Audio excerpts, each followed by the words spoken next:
Hello dear students. तो इस video में हम आपका कक्षा 8 का प्रश्नावली 1.1 के क्वेश्चंस को सॉल्व करेंगे।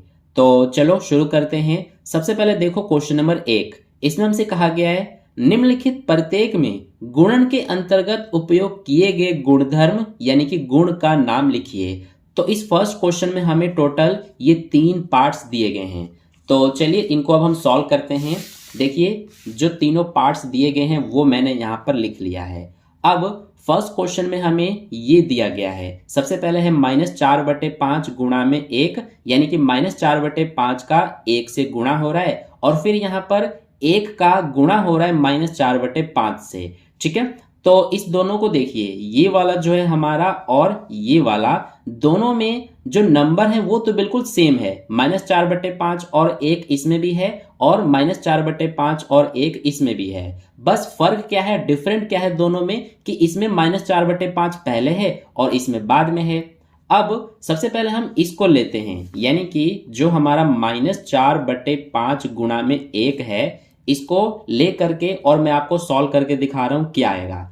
तो कैसे सॉल्व करेंगे इसे हम, -4 का सबसे पहले 1 में गुणा तो -4 आ जाएगा। नीचे क्योंकि 5 है तो इसको हम एज इट इज उतार देंगे तो -4/5 आ गया। अब ऐसे ही इसको सॉल्व कर लेते हैं। तो ये हमारा है 1 गुणा में -4/5।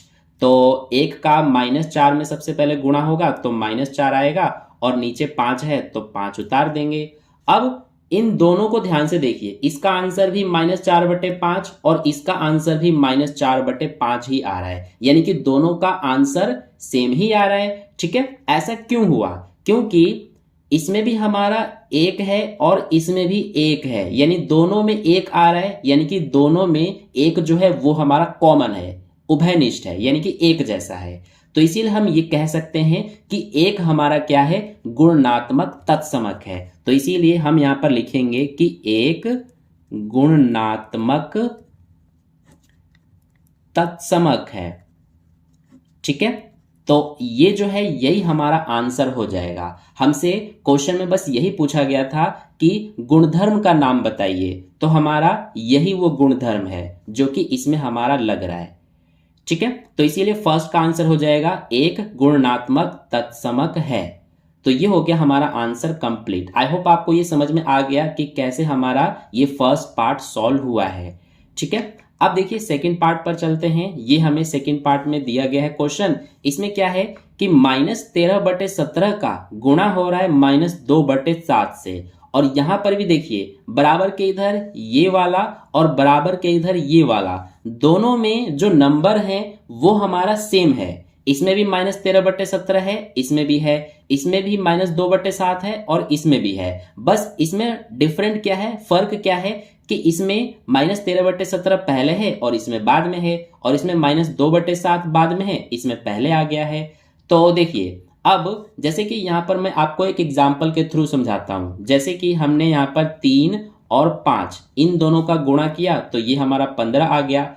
अब इसमें मैंने 3 पहले लिया है और 5 बाद में। अब लेकिन अगर मैं 5 को पहले और 3 को बाद में ले लूं तो ये हमारा कितना आएगा, 5 या 15, यानी कि अभी भी 15 ही आ रहा है। यानी कि चाहे आप इस तरह से गुणा करो, यानी कि 3 और 5, 3 पहले लेकर और 5 को बाद में लेकर गुणा करो, या फिर 5 को पहले और 3 को बाद में लेकर के गुणा करो, तो आंसर पे कोई फर्क नहीं पड़ेगा, आंसर आपका बिल्कुल सेम ही रहेगा। ठीक है, तो इसमें हमारा सिर्फ क्या हुआ है कि जो नंबर है जो पहले नंबर पे था उसको दूसरे पे हमने यहां कर दिया, और जो दूसरे पे था उसको पहले पर। तो हमने क्या किया है कि क्रम चेंज किया है। तो इसीलिए इसमें हमारा जो गुणधर्म लग रहा है वो क्रम विनिमयता वाला गुणधर्म लग रहा है। तो इसका आंसर हो जाएगा, इसके आंसर में लिखेंगे हम क्रम विनिमयता। ठीक है, तो ये आंसर हो जाएगा हमारा सेकंड पार्ट का, क्रम विनिमयता। इसके बाद चलते हैं थर्ड पार्ट पर। थर्ड पार्ट में देखिए ये हमें क्वेश्चन दिया हुआ है -19/29 गुणा में 29/-19 बराबर में 1 है। अब इसको ध्यान से देखिए, सबसे पहले -19/29 है। ठीक है, तो सबसे पहले माइनस का 19/29 है। अब इसी को ही पलट करके यहां पर लिखा गया है, यानी कि इसी का उल्टा गुणा यहां पर किया गया है। जैसे कि बटे में 29 है, यानी कि नीचे 29 है तो इसको ऊपर लिख दिया गया, ये देखिए, और -19 ऊपर है, इसको नीचे ले लिया गया इस तरह से और फिर गुणा किया गया है। तो सबसे पहले ये 29 के पहाड़े से एक बार में और ये एक बार में कट जाएगा, ये माइनस से माइनस कटेगा और ये 19 के पहाड़े में एक बार में और ये भी 19 के पहाड़े में एक बार में। तो ये 1 गुणा 1 1 आएगा, नीचे 1 गुणा 1 1 ही आएगा और 1/1 का मतलब 1 होता है। तो इसीलिए इसका आंसर हमारा क्या आ रहा है, 1 आ रहा है। ठीक है, तो ये जो होता है हमारा, इसको हम बोलते हैं गुणात्मक प्रतिलोम। जैसे कि यहां पर मैंने लिया 4/3। ठीक है, अब ये जो 4/3 है, इसका अगर मैं उल्टा इसी में गुणा करूं तो देखिए क्या आएगा। 4/3 है तो 3 को ऊपर ले लूंगा और 4 को नीचे। अब गुणा करेंगे तो ये हमारा सबसे पहले 3 से एक बार में और ये एक बार में कटेगा, ये 4 से एक बार में और ये भी एक बार में, तो 1 1 कम 1 और बटे में 1 1 कम 1, यानी कि 1 हमारा आंसर आएगा। ठीक है, तो इस तरह के जो गुणधर्म होता है उसको हम गुणात्मक प्रतिलोम बोलते हैं। तो इसीलिए इस वाले में, इस क्वेश्चन में हमारा जो गुणधर्म उपयोग किया गया है वो हमारा गुणात्मक प्रतिलोम वाला गुणधर्म उपयोग किया गया है। तो इसीलिए इसके आंसर में हम लिखेंगे गुणात्मक प्रतिलोम। ठीक है, तो ये हमारा आंसर हो जाएगा थर्ड पार्ट का। आई होप आपको समझ में आ गया अच्छे से। अब चलते हैं हम इसके बाद नेक्स्ट क्वेश्चन पर। तो नेक्स्ट क्वेश्चन हमारा है क्वेश्चन नंबर 2। इसमें बोला गया है, बताइए कौन से गुणधर्म की सहायता से आप इसको इसके रूप में अभिकलित करते हैं। ठीक है, यानी कि सबसे पहले देखिए यहां पर हमारा ये क्वेश्चन है और इसी को इस तरह से लिखा गया है और हमसे पूछा है कि कौन सी गुणधर्म की सहायता से हम इसको इस तरह से, यानी इस रूप में अभिकलन करेंगे। तो चलिए अब इसको हम सॉल्व करते हैं। देखिए इस क्वेश्चन को हम कैसे करेंगे। ये हमारा क्वेश्चन नंबर 2 है। हमें जो दिया है वो हम लिख लेते हैं। हमें 1/3 गुणा में 6 गुणा 4/3 ये दिया गया है और फिर यहाँ पर बराबर का निशान लगा करके और आगे हम लिखेंगे जो हमें दिया है 1/3 गुणा 6 और फिर गुणा में 4/3।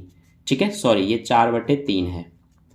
तो ये हमें क्वेश्चन दिया गया है। अब देखिए इसमें हमारा कौन सा गुणधर्म लग रहा है। सबसे पहले यहाँ पर क्या हो रहा है, बराबर के इधर वाले को देखिए ध्यान से, सिर्फ इतने को। इसमें सबसे पहले 6 और 4/3 का यहाँ पर गुणा हो रहा है। ठीक है, और इसमें हमारा क्या है, बराबर के इधर इसको देखिए तो इसमें 1/3 और 6 का सबसे पहले गुणा हो रहा है। ये ब्रैकेट इस पे और इस पे लगा है, यानी कि ये हमारा ब्रैकेट में बंद है ये दोनों, तो सबसे पहले इनका गुणा हो रहा है और इसमें ये और ये ब्रैकेट में बंद है तो इसीलिए इसमें इन दोनों का सबसे पहले गुणा हो रहा है। ठीक है, तो देखिए अब मैं आपको सबसे पहले एग्जाम्पल के थ्रू समझाता हूं। जैसे यहां पर मान लीजिए हमारे पास 3 संख्याएं हैं, 2 3 और 4। अब अगर मैं 2 3 और 4 को इस तरह से लिया और मैं अगर आपको गुणा करके दिखाऊं इनका, तो सबसे पहले मैं 3 और 4 का गुणा करूंगा तो 2 को उतारेंगे, ये गुणा 3 चौक 12। अब 2 और 12 का गुणा करने पर 24 आएगा।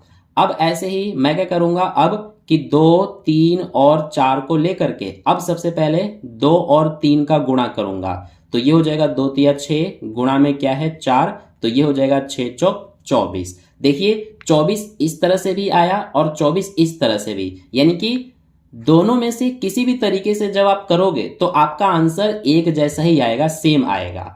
ठीक है, इसमें हमने बाद की दोनों संख्याओं को सबसे पहले गुणा किया था, लेकिन इसमें शुरू की 2 संख्याओं को सबसे पहले हमने गुणा करके आंसर निकाला, तो आपने देखा कि आंसर दोनों ही सिचुएशन में एक जैसा ही आया है।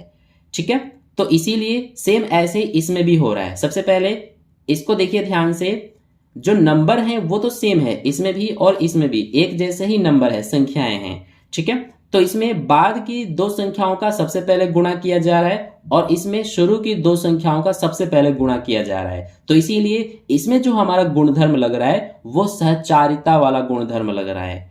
ठीक है, तो सहचारिता ये हमारा आंसर हो जाएगा सेकंड क्वेश्चन का। ठीक है, बस इसमें हमसे यही पूछा था कि कौन से गुणधर्म की सहायता से हम इसको इसके रूप में अभिकलन करते हैं। ठीक है, तो इसका आंसर हो जाएगा सहचारिता गुणधर्म से। तो इस तरह से हमने जो हमारा प्रश्नावली 1.1 है उसको कंप्लीट कर लिया। आई होप आपको अच्छे से समझ में आ गया। तो वीडियो को एक लाइक जरूर कर देना, अपने दोस्तों के साथ भी शेयर कर देना, और अगर आपने चैनल को सब्सक्राइब नहीं किया है तो सब्सक्राइब करके बेल आइकन प्रेस कर लेना। तो मिलते हैं अगली वीडियो में।